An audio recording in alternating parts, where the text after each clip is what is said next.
I am in Indiana. Oh, okay. Because it's weird when you texted me, it said um, meeting at 8.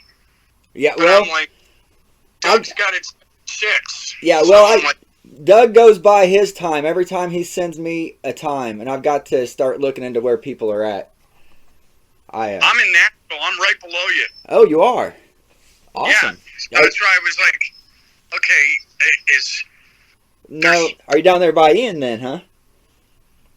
yeah, Ian lives about 20 minutes from me. Right on. That's cool. Yeah. You know, he was the first interview I ever did. Ian? Yeah. That's funny. Yeah, I had your granddaughters on the show. That's awesome. Yeah, man. Those two, they're a handful. Oh, they're adorable. Yeah. So, how do you like it down there? What now? How do you like it down there? It's cool. I mean, I got to be honest with you, man. Nashville's changed so much since I moved here. It's really kind of blowing up, and I'm not sure about it anymore. Yeah. It's starting to be more like Atlanta than Nashville. You know what I mean? It's weird. Yeah. Traffic and just crazy shit. It seems like whenever a city becomes the place to be, I don't want to be there anymore. Yeah, that's kind of where I'm at now. Yeah, it's like Austin's the same way. Austin used to be such a cool place, and now it's just kind of all hipstered out. Got you. That's kind of Nashville. Yeah. So where did you grow up at? Philadelphia. Really? I've been coming across a lot of musicians out of Philly. Yeah, Philadelphia, Pennsylvania, and then from there, L.A., and then I came here in probably 2006-ish, and it's been cool. It's a great place to live. A lot of music. Right. The cost of living. Well, it's like Indiana. I'm sure the cost of living is pretty reasonable in Indiana. Oh yeah. And and that's how it was here in Nashville. But now it's getting crazy. Like there's so many people moving here. The traffic's getting ridiculous. And then it was weird. Like when I first moved here, I rented a 3-bedroom, 3-bathroom house in right out just east of Nashville, maybe 15 minutes from downtown.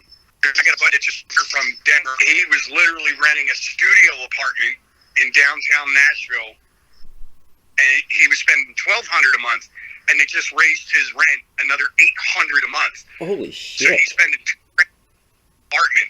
Yeah, it's crazy, dude. Yeah, that's insane, man. People are so greedy. The less people I have to deal with, the better. You know what I mean? I got lucky, and I got the house is paid for, so I don't have to deal with that, and I can do my thing and be around the people I choose to be around, and I'm very fortunate for it. Cool. Yeah, trust me, going from Indiana to LA, you would shit yourself on the prices. It's crazy. Yeah, well, and whenever I was young, I moved to Houston for a couple years, and I've done the big city thing, and it's just not for me, man. Yeah. I can do crowds whenever I want to, like music, concerts, festivals, shit like that. I'll get elbow to elbow with thousands of people. But on a regular day, I don't want to be surrounded by people and have 30 minutes to go 4 blocks in traffic and even now it's like I'm a little leery about going out and anyway with right. Everything going. I'm just perfectly content sitting here at my house. If I do want to have friends over, I have them over on Sunday. We watch football. I got this. I don't know if you can say it. Yeah. That motor. Oh yeah. Yeah, and I got a TV on outside, so I'll turn the TV on, put the football package on, I'll grill out. Hell yeah. Just watch some football and just be normal. Now is that an every Sunday thing at the Corabi house? No, not really. Every now and then, I got a few friends. I got a friend that lives maybe 10 minutes from me. He's a Chicago guy. Oh no. So Bears fan, so when he can't get the game on TV, he'll call me. He goes, when are the Philadelphia Eagles playing? I go, early game. Okay, good. The Bears are playing the second game. So I'm going to come over. I'll watch the Eagles with you, and then we'll watch the Bears afterwards. So I'm like, all right, whatever. Oh, yeah, man. So you're still an Eagles fan, huh?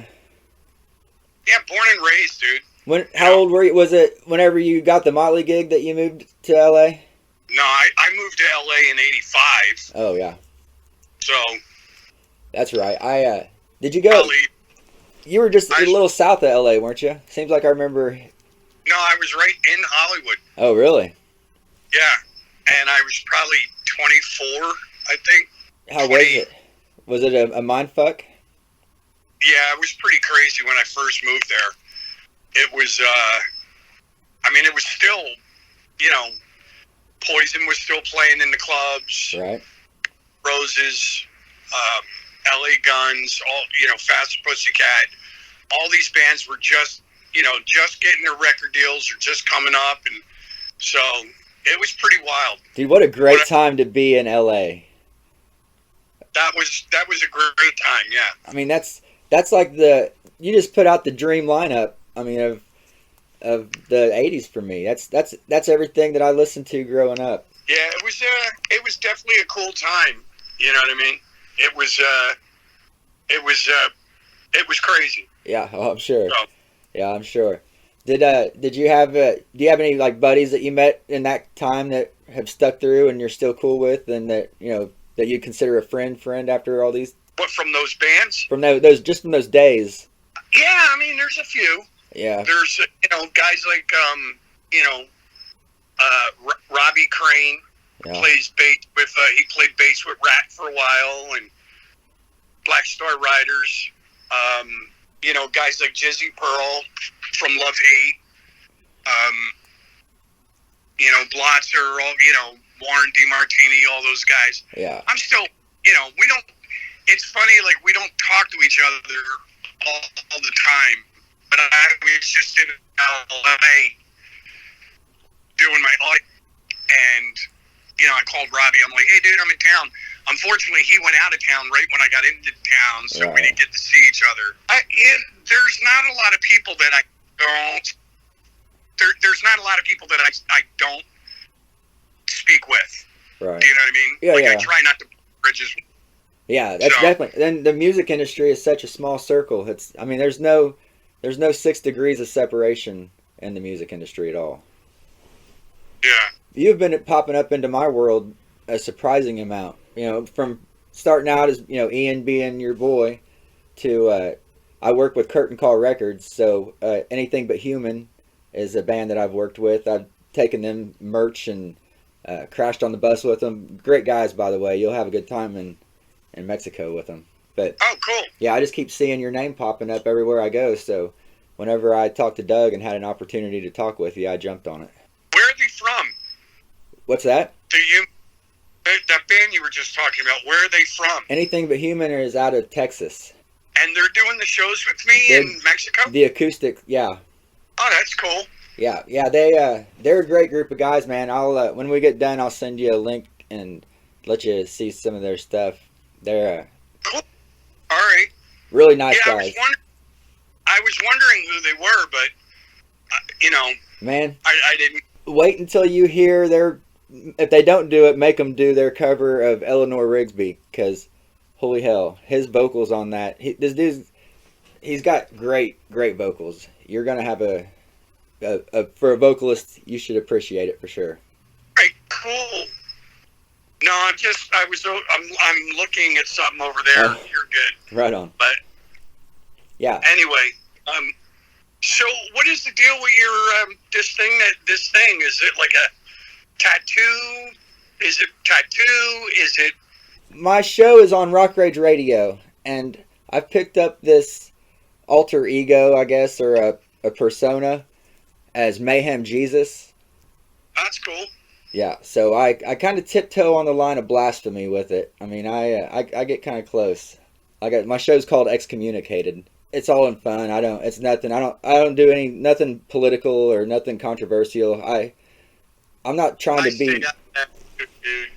Yeah, I'm not trying to be Jerry Springer or anything like that. I want to be a friend. I'm not trying to stir the pot and get all that bullshit going. Well, it's weird though. Like I was saying something to another interview I did a couple days ago, and we were talking about, politics, and I just said, man, I don't even really want to get into this, because it's like, you're damned if you do, damned if you don't. Yeah, you're gonna piss someone off.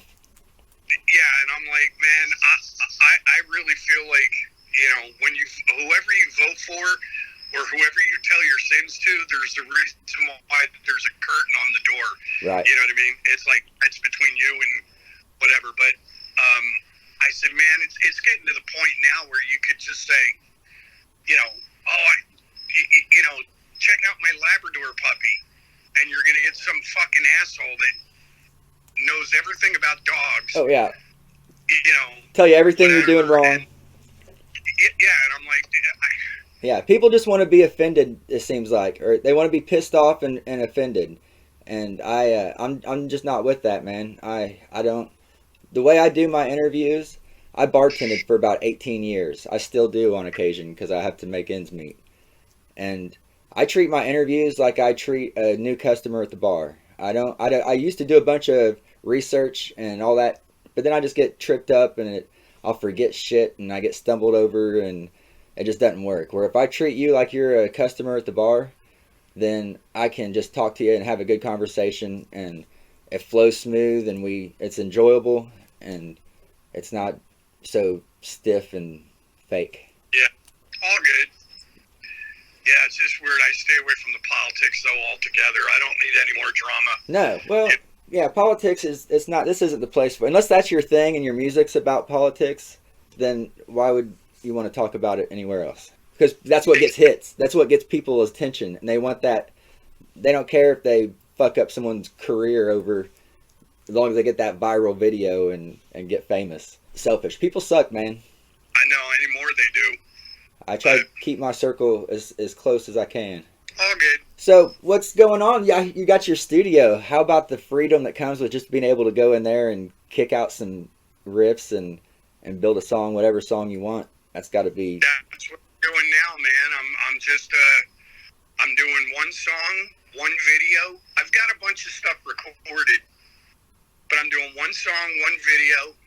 I'm actually finishing up my second tune and sending the parts to Marty, and then I'll shoot a video for it, put that out. I'm gonna try and do like 4 or 5 songs, probably about 4. Yeah. And then a physical album, and I not quite. Excuse me. Yeah. Not quite sure if the right way or the wrong way.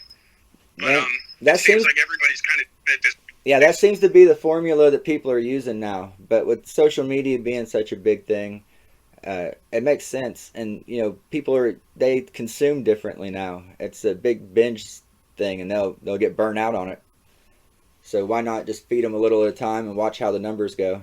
Well, that's what I'm doing. I'm just one song at a time. It's kind of like having a booty call without calling her your girlfriend. You know what I mean? You don't have the commitment with it, do you? Exactly. I love it, man. That's fucking awesome.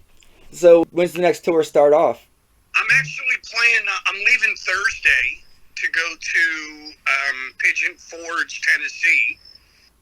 There's a festival there, a 3-day festival, and it's called Monsters on the Mountain. I'm going to do that. Things are just now starting to pick up for me. I literally, like 2019, I think I did like 120 shows. Really? In 2019. And since March of 2020, I think I've done 10 shows. No shit. 12 shows. Well, they postponed the trip to Mexico, didn't they? That was already supposed to have been done. Yeah, we're supposed to do that in September. Yeah, or the end of August, the very end of August. Yes, and with August, I guess I don't know. I think there was 5 shows, 5 or 7. I'm not sure. Yeah. But I think of the 7 places I was supposed to play, 5 of the cities went into lockdown again. Oh. So they postponed it, and hopefully now I can get in and get out. And Man, that'd be cool though. Just a little jaunt down there, a little week in Mexico playing music. Yeah, it's and at the end, I just want to get back to work. You know what I mean? Oh yeah. This is what I do. Unfortunately, being a self-employed musician, like, you're not really considered an essential worker. So a lot of those things like unemployment and the PPP loans, that shit, it was brutal, man. It was like they were like, yeah, no, it's weird. Well, then not knowing how long it's going to last, as much as it hurts, that taking the loss for that time, the uncertainty of when's it going to open back up, when am I going to be able to make money again?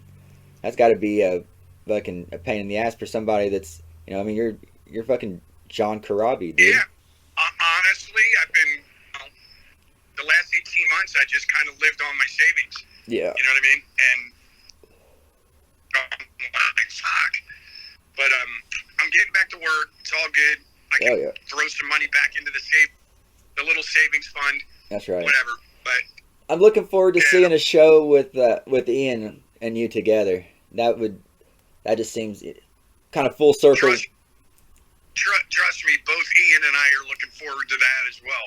Yeah, we talked about it a little bit whenever I interviewed him, and I like that you didn't just give him his gig. He had to audition for it like anybody else would, and No, it like an audition. I just said to him,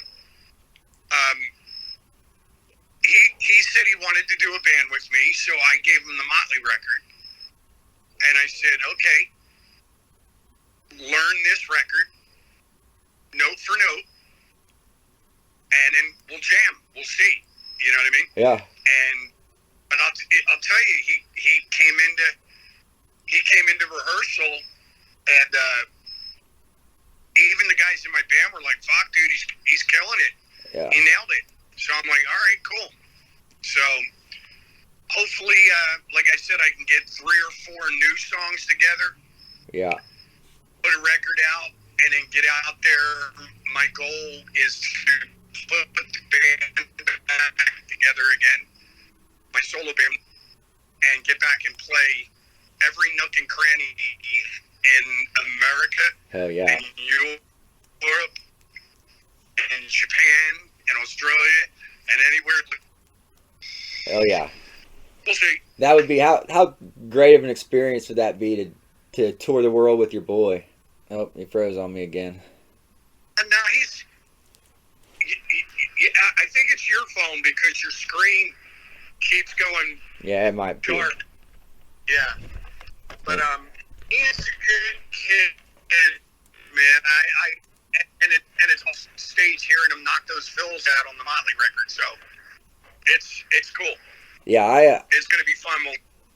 I'm ready to see it, man. I'm looking forward to seeing. I want to catch one of your acoustic shows too. I love acoustic music anyway. We just opened our studio, which they're finishing up. We had our first band in to redo one of their records, and they're finishing up the mixing today. So I was kind of booted out of this was last minute, and I didn't have it scheduled in. But where? It's in Indiana.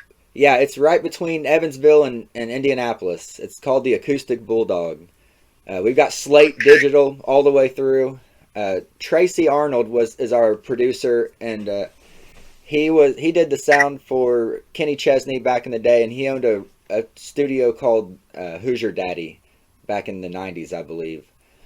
But very, very talented guy. It's secluded. It's between an apple orchard and a peach orchard. But we're doing we got room to park and plug in up to 4 tour buses. And it's just really nice studio. We're proud of it. We're going to do an acoustic series for YouTube where we have rock and metal bands come in and do acoustic covers of their songs. And then we got a videographer, his name's Cody Cannon. He's big in country music videos. You froze up. Oh. It's your internet. Here, let me check I'm going to check this real quick. Maybe I can fix it. Oh, there you are. Okay, I think we're coming back on. There we go. All right, cool. I don't know. Are we good? Yeah, it's weird. Like that ceiling fan, it's weird. Like you're real clear, and then it gets blurry. Yeah. So your internet's cutting in and out. Yeah, we have a storm. That's the bad thing about living in the country. We don't have a direct line. It's it's satellite. So if we get bad weather, sometimes it goes out on me. Oh shit! Yeah, But that'll explain it. on the plus side, I can pee off of my porch without having the cops called on me. This is I mean, I'm a pretty pretty decent Oh yeah. thing. Like I'm pretty secluded where I'm at. So I do the same thing. If my wife or something, I have visitors over here, I'll just go out in the yard. Yeah, I figured you'd understand where I'm coming from. Yeah, there you go. So, what do you think about the music that's out today? Is there anybody that's got your attention that you'd like to do some work with? I mean, you're like the collaboration king. I don't know, man. I got to be honest with you. Like all the guys that I listen to, all the stuff that I listen to is just older, like classic rock. I really love this band called Rival Sons. Yeah, oh yeah. And I've reached out to Jay a few times. Jay used to live here in Nashville, and I reached out to him a few times about maybe doing some writing. I can't really think of anybody offhand other than Rival Sons. That would be a great mix, man. You guys would the sounds would go good together. You got a vocal range that's pretty impressive too, though. So I mean, I could see you teaming up with a lot of different acts. Well, I used to. I'm getting up there now, so the vocal range is starting to take a little bit of a shit. So do you do like preparation? Do you like gargle and all that? Has anything changed over the years? No, I literally just sip on tea. I don't drink anything before the shows. I do a little bit of a warm up, like a vocal warm up, like kind of gets your chords all ready. Right. And then I go out my thing, but I'm finding now that, I mean, at the end of the day, I'm 62 years old, so I'm not going to sound the way that I did when I was 30. Right. But, so I kind of changed things up a little bit. But, for the most part, everything's still intact, knock on wood. Yeah, right. But I honestly, man, most of the music I listen to, though, it's all classic Zeppelin, old Aerosmith, a lot of the British stuff, the Beatles, Humble Pie. Right. So you still, people, I mean, nothing changes. People listen to what they listened to when they were growing up. It seems kind of international or timeless.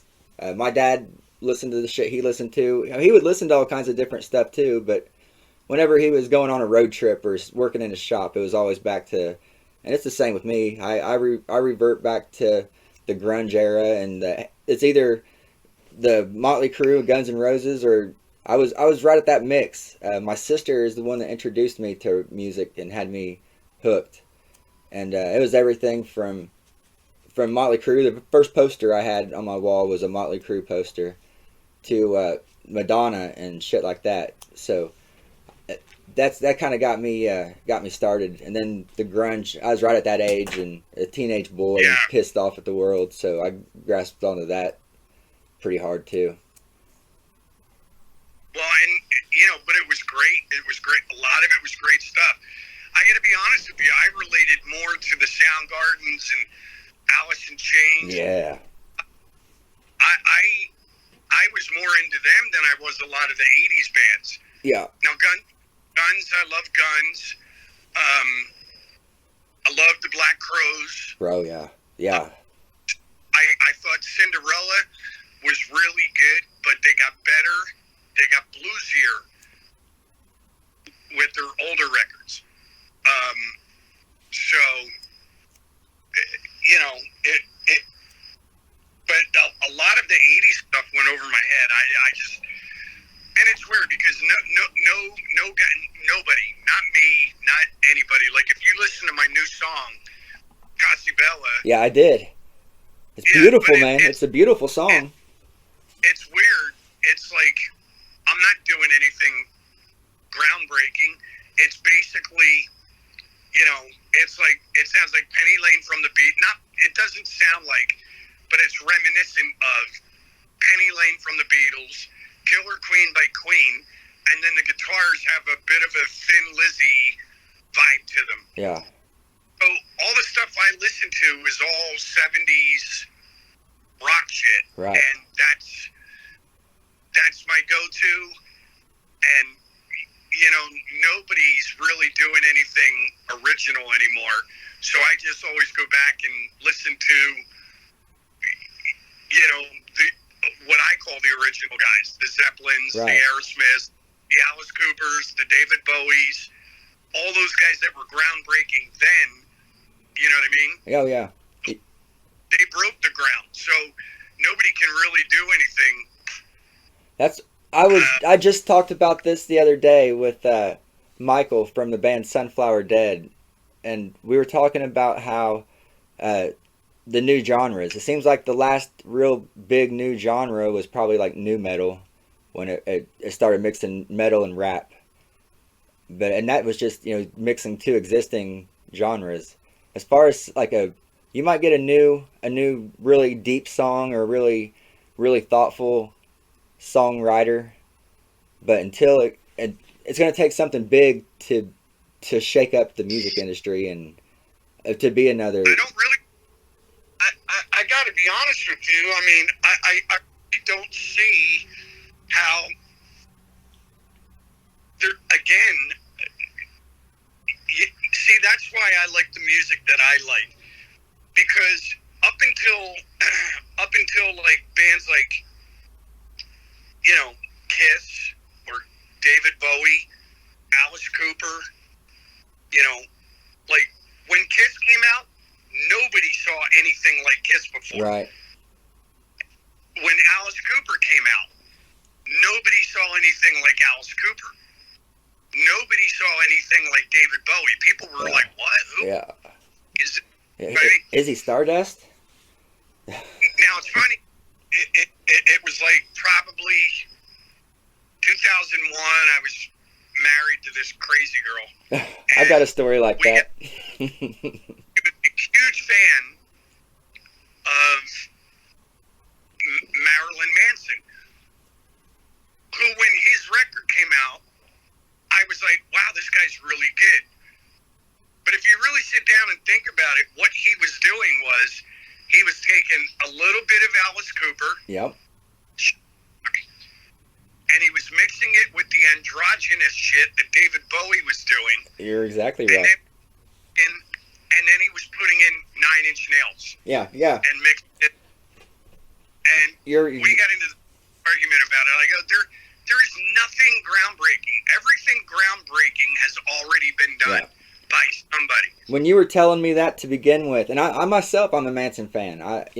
He lost me after whenever he went pink on the Mechanical Animals, and he took the androgyny a little far, and I didn't like the music that was with it, and Trent Reznor stopped working with him, and you could tell. And but that was who I went to whenever you were talking about there's no more groundbreaking, because you're exactly right. I didn't think about adding the 9 Inch Nails, but David Bowie and Alice Cooper are exactly the two that I was going to point out. That's all you can do now is mix it. Imagine what does though, whenever it does come out, I want to see the thing that just rocks John Corabi's fucking world. You know what I mean? What rocks my world? I want to see that something new come out that does. That's what you've seen a lot more and been exposed to a lot more than I have. I'm liable to be wowed by a lot less. I don't think anybody could. I don't think anybody could write something and sit down and go and then like where it would make anybody in the music industry go, wow, that's totally different than anything I've ever heard before. I mean, if you think about it, saying, you look at Bowie, you look at what Zeppelin was doing, you look at Alice Cooper, Kiss, and then you have a band like Queen who went even farther out and said, you know what, I'm gonna write a rock opera. Right. Like, so that's what I mean about when like people laugh at me, not laugh at me, but I say the greatest to me, this is just my opinion, but the greatest 15 years of music was from like 1965 when the Beatles did Revolve. They started doing drugs and being experimental in the studio. So from that point till about 1980, because you had bands like Zeppelin, Hendrix, you had David Bowie, Alice Cooper, you had the bands like and then you had the singer-songwriters like, Bob Dylan was like really in the 70s. He was doing some crazy shit. Then you had guys like James Taylor. You had the Eagles. You had all these bands that were just being super creative. Was it the drugs? And what now? Was it the drugs? I don't know what it was. It's just, I don't think that they were as... It was just about writing good songs. It was about being creative. It was about growing. It was about just, I don't know. It was weird. But I think all those bands, a lot of those bands that I mentioned then they broke that ground. So now you can have a guy right now, he could write an amazing song that is kind of rock and country, and who are they going to judge him by? They're going to say, oh, that's really cool. It's very Eagles-ish. Yeah, you're right. Oh, look at this band, Greta Van Fleet. They're very Led Zeppelin-ish. You know what I mean? Yep. Even bands like Soundgarden were like it was like the Beatles meets Black Sabbath. Yeah, and I could see that. Really killer melodies and harmonies, but they were heavy like Sabbath. And it's like, it's already been done. So, everything has already been done. So I don't worry about any shit. I don't listen to the radio. I don't pay attention. I just go in my room and I write things and I hear things and I just do. Yeah. And whatever category people want to put it in, that's fine. That's your box. I don't have boxes. Yeah. So I just do. You know what I mean? Yeah, I get so tired of hearing about the genres. There's so many genres and subgenres, and granted, there's, when you break it down, rock, metal, country, blues, that makes sense. But then when you get so specific about it, and then you get these music nerds, for lack of a better term, that just want to get on the computer and drive people down if they don't refer to it as the proper genre. Man, come on, dude. It's music. That's another thing. When I was growing up, it was not that unusual. For me, I mean, back then, tickets were $7, $8, and it was not that unusual in the summer, especially. You could go see, one night, you could go see Black Sabbath, like as a fan. Right. You could go see Black Sabbath, and then the next night go see Grand Funk Railroad or Led Zeppelin, and then the next night go see James Taylor or Joni Mitchell, and then go see a band like Yes, who was very prog rock. You kind of went to shows because you were everything. Right. Now things got a little box, and it's like, oh, I'm really kind of a grunge guy, or I'm a punk rock guy, right. Or I'm a, you know what I mean? Yeah. Seriously.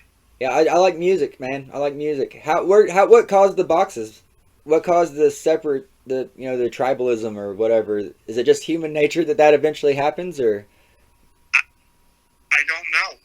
I don't know. It sucks I though. mean, That if you look at a band like, if you look at a band like Aerosmith Rocks, the Rocks album, it's funny because back then it wasn't even unusual for bands to do various things even on one record. So you have Aerosmith Rocks opens up with like Back in the Saddle. Then it goes into this kind of funk rock thing called Last Child. And then it was weird, they had this swanky rock tune called Get the Let Out. But on the record they had a heavy song called Nobody's Fault. Heavy. And then the next song was a song called Lickin' a Promise, which was still a rock song, but it was kind of snotty, like punk rock. oh yeah, You know what I mean? So Lickin' a Promise. All these bands, they weren't afraid to get. They weren't afraid to step outside of. Yeah, Then they didn't have boxes, but they weren't afraid to check out other things, and it's just weird to me that bands aren't. They have a formula, and they probably have a manager, and they get a little success, and the manager's like, well, But I your broke- last records, that's what your fans want, yeah, and it's like, what, really? yeah, I don't know. yeah. I get it totally. Old school. Well, and it's like the old school albums, man. You would have your dancing song, and you'd have a couple ballads, and then you'd have your mix, run of the just a mix, a blend of whatever else they could talk into throwing on the album, and they kind of did that all the time then. Now it's like you say, they've got somebody telling them if it ain't broke, don't fix it. Where you're never gonna grow or experience anything else, and you're never gonna get new fans. People will come of age and maybe get on board, but I think you're right. You need to explore. That's what having your own studio allow you to do. If you really, but this is why I love the bands that I love, like a band like Led Zeppelin. You would go see them live, and they would play something like Heartbreaker. Then they would do Stairway to Heaven. Then they would do Kashmir. Then they would do a song called Jamaica, which has a very reggae feel to it. And then turn around and do something a little on the funky side, called Trampled Underfoot, which they basically wrote after hearing Stevie Wonder's Superstitious. Oh yeah. They were just kind of goofing off, and they just started playing this riff, and they wrote the song. That's cool. So they weren't afraid to look at R&B, reggae, blues, folk music, James Brown, like all this different shit. Why wouldn't you? And they somehow incorporated it into their sound. Yeah, that's cool. It's shitty that people are just they're so divisive about everything. They just want to. Like you said, it's a tribalism kind of a feel almost. Get on my team and fuck those other guys. You know what I mean? It's crazy. Yeah, it's sad, but so what's the best? What's the best concert you've ever seen? I would have to say, well, there's two, and it's for two different reasons. One would be, I saw Queen, the original Queen, when they did the